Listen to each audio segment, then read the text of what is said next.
मां काली के जन्म की कथा। सभी देवी देवताओं के जन्म की कई कहानियां प्रचलित हैं और बिल्कुल इसी तरह मां काली के जन्म से जुड़ी कई कथाएं सुनाई जाती हैं।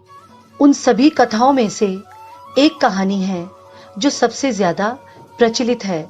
बात उन दिनों की है जब एक शक्तिशाली राक्षस दारुण का अत्याचार तीनों लोकों में बढ़ गया था। तीनों लोकों में सभी इससे बहुत परेशान थे।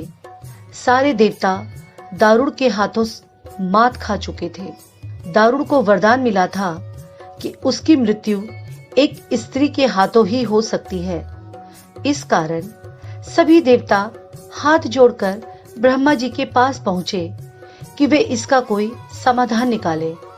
इसके बाद ब्रह्मा जी ने एक स्त्री का रूप लिया और दारुण से युद्ध करने चले गए, लेकिन वो भी इस असुर को हरा नहीं पाए। अंत में सभी देवता ब्रह्मा जी के साथ भगवान शिव के पास गए और उनसे प्रार्थना की कि वे कुछ करें। सभी की प्रार्थना सुनने के बाद शिव जी ने मुस्कुराते हुए माता पार्वती की तरफ देखा।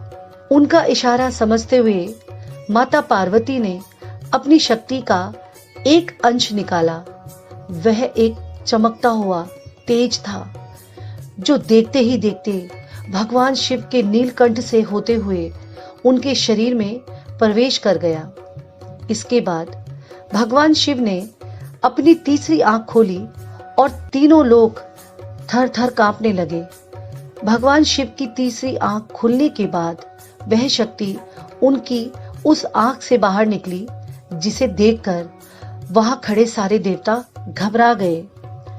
उस शक्ति ने एक विशाल और रौद्र स्त्री का रूप ले लिया था। उनका रंग रात सा काला, गहरा और जुबान खून जैसी लाल थी। चेहरे पर आग सा तेज था और माथे पर तीसरी आग थी। इस तरह राक्षसों को खत्म करने के लिए हुआ मां काली का जन्म। इसके बाद उन्होंने कुछ ही देर में असुर दारुण और उसकी सेना का नाश कर दिया। उन सभी दानवों को खत्म करने के बाद भी मां काली का गुस्सा शांत नहीं हो रहा था। इसके बाद उनका गुस्सा शांत करने के लिए भगवान शिव ने एक बच्चे का रूप लिया और उनके सामने आ गए।